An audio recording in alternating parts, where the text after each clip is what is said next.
अब हम लोग बेटा पाठ करेंगे सेन वंश की। सेन वंश जो है पार राजवंश के पतन के बाद बंगाल का शासन सेन वंश के हाथों में आ गया। इस वंश की स्थापना सामंत सेन ने की थी।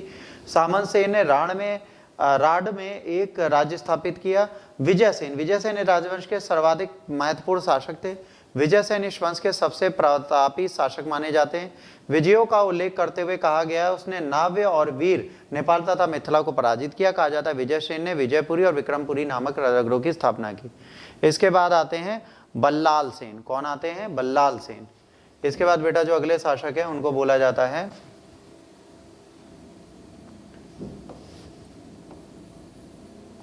बल्लाल सेन। बल्लाल सेन विजय सेन की मृत्यु के बाद बंगाल के शासक बने। इसे बंगाल में जाति प्रथा तथा कुलीन प्रथा को संगठित करने का श्रेय प्राप्त है।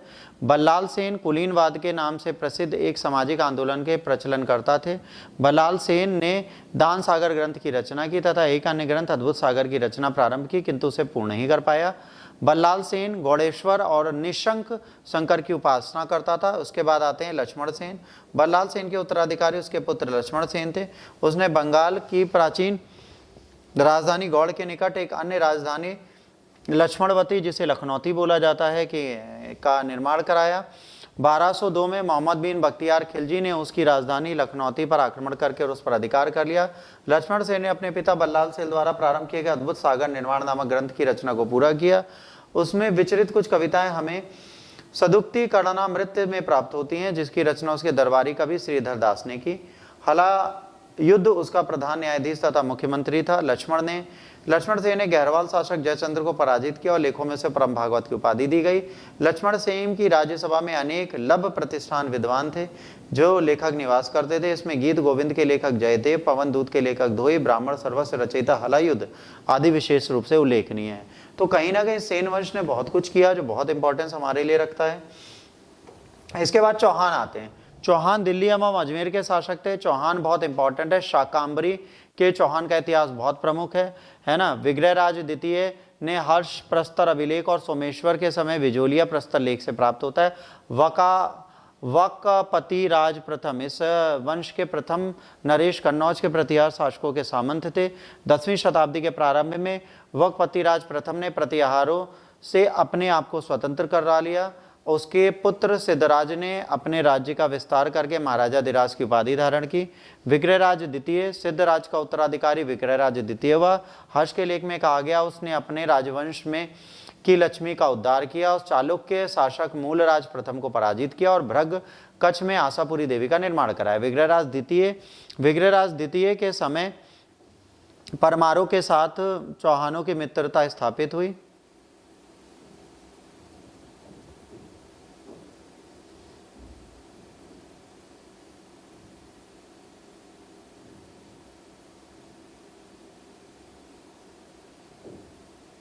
ठीक है, मित्रता स्थापित है। परमार वंश की कन्या राजदेवी से उनका विवाह संपन्न हुआ। अजयराज पृथ्वीराज चौहान के बाद उनका पुत्र अजयराज शासक बना।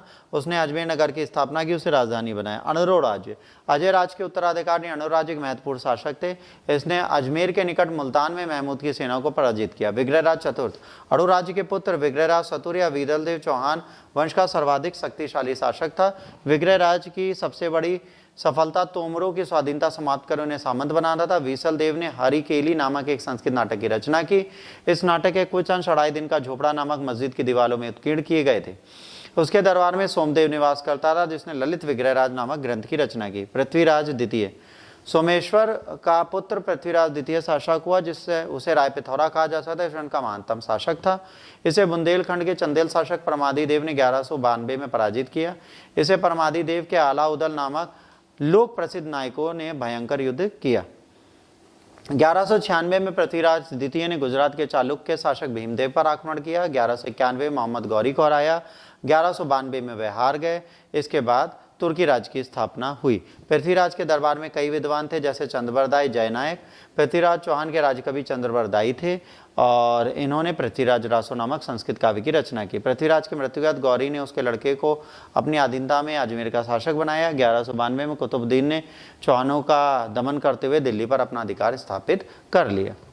मालवा के परमार एग्जाम में नहीं पूछे जाते, तो इसको हमें पढ़ने की जरूरत है नहीं, इसको आप बिल्कुल इग्नोर कर सकते हैं।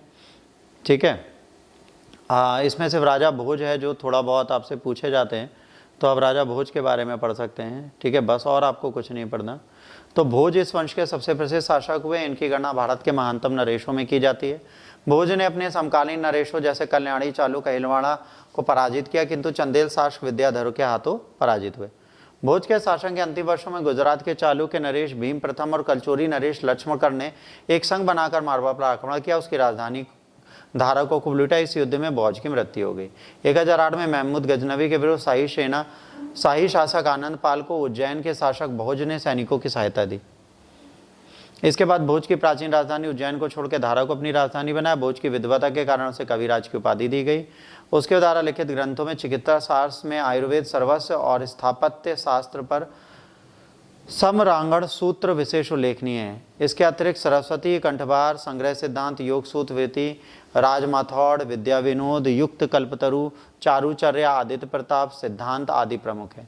भोज ने धारा नगरी का विस्तार किया। वहाँ पे भोजशाला के रूप में प्रख्यात एक महाकवि महाविद्यालय की स्थापना की। उसमें वाग्देवी की प्रतिमा की प्राण प्रतिष्ठा की और इस भोजशाला की दीवारों पर प्रस्तर खंडों से आज भी संस्कृत के श्लोक अभिलिखित है। इस काल में धारा शिक्षा का महान केंद्र बन गया। अपनी राजधानी अपनी नाम पर उसने भोजपुर नगर बसाया और बहुत बड़े भोजसर नामक तालाब के निर्माण की।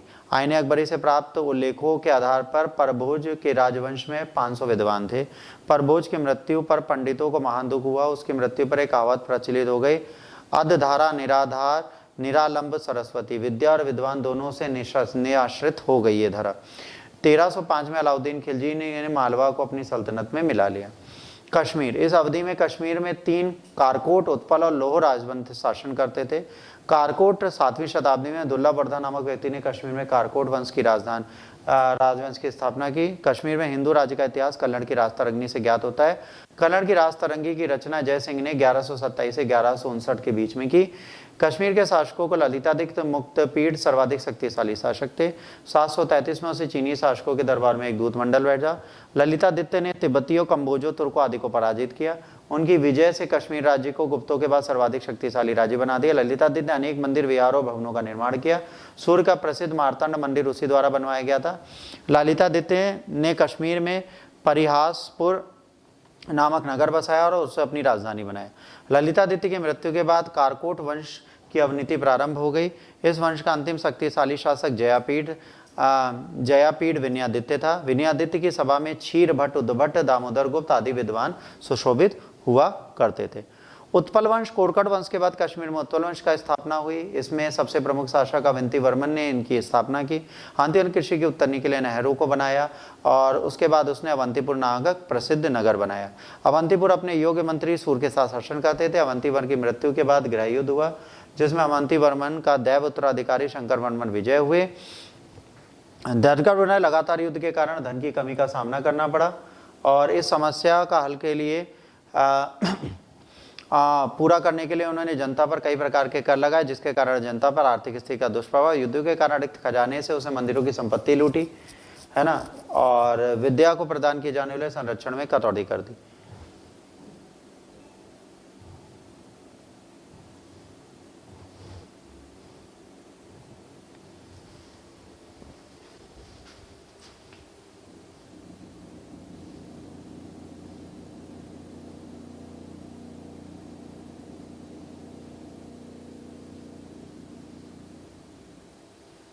अब इसने क्या किया, कटौती कर दी। इन करों से उसकी प्रजा में अत्यंत आलोकप्रिय बना दिया, क्रूर अत्याचारी बना। क्षेमेंद्र गुप्त 1905 में गद्दी पर बैठा। इसका वह लोहार वंश की राजकुमारी दिद्दा से हुआ। क्षेमेंद्र गुप्त ने कश्मीर की सत्ता व्यावहारिक से दिद्दा के हाथों में 50 वर्षों तक रही।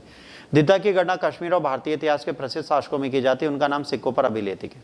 तो दिद्दा सबसे इंपॉर्टेंट थी। इसके बाद आता लोहार वंश। इस वंश के संस्थापक संग्राम राजा थे। ठीक है, संग्राम राजा के अपने मंत्री तुंग को भटिंडा के शाही शासक त्रिलोचन पाल की ओर से महमूद गजनवी से लड़ने के लिए भेजा। कल्लड़ हर्ष का आश्रित कवि था।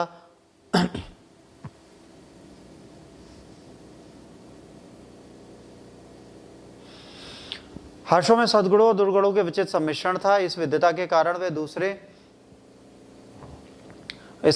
राज्यों में भी प्रसिद्ध था, परंतु शासकों के रूप में क्रूर अत्याचारी था। हर्ष को कश्मीर का नीरो भी कहा जाता है। वह सामाजिक सुधार और फैशन के नवीन मापदंडों का संस्थापक था। फिजूल खर्ची तथा आंतरिक विद्रोह के कारण जब उसका खजाना खाली हो गया, राजकोषों के मंदिरों को लूटा, उस समय कश्मीर में भयंकर अकाल पड़ा। उसने दमनपुर करों को वापस नहीं लिया। इनके अत्याचारों से त्रस्त आकर उच्चल और सुसल नामक दो भाइयों ने विद्रोह किया। विद्रोही श्रीनगर में घुसकर राजमहल में आग लगा दी। हर्ष के पुत्र भोज की हत्या कर विद्रोह का मुकाबला करते हुए हर्ष भी 1101 में मारा गया। जय सिंह इस वंश का अंतिम शासक था। कल्लड़ की राजतरंगी का विवरण जय सिंह के शासनकाल के साथ समाप्त हो गया। 4वीं दशक वहां तुर्कों का शासन स्थापित हो गया। अब कश्मीर के शासनकाल की विशिष्टता क्या है? कश्मीर अपने विशिष्ट शैव और दर्शन के लिए प्रसिद्ध था। 11वीं शताब्दी में क्षेमेंद्र की वृहद कथा मंजरी और सेंद्र की कथा सरिसागर की रचना की। इस शताब्दी के अंत में कल्लड़ ने राजतरंगी की रचना की, जिसमें प्रसिद्ध ऐतिहासिक साहित्य बहुत महत्वपूर्ण है। अब आते हैं जिजक भुक्ति के चंदेल। ये आपसे पूछे नहीं जाते, तो इनके बारे में ज़्यादा पढ़ने की जरूरत है नहीं, ठीक है। अब हमारे लिए जो सबसे इम्पॉर्टेंट अब आएगा वो गहड़वाल वंश भी आपसे नहीं पूछा था, तो जयचंद्र वगैरह आपको अभी हम उसी में पढ़ा देंगे जब हम आपको दिल्ली सल्तनत की स्थापना बताएंगे, उस समय इनके बारे में हम बात कर लेंगे।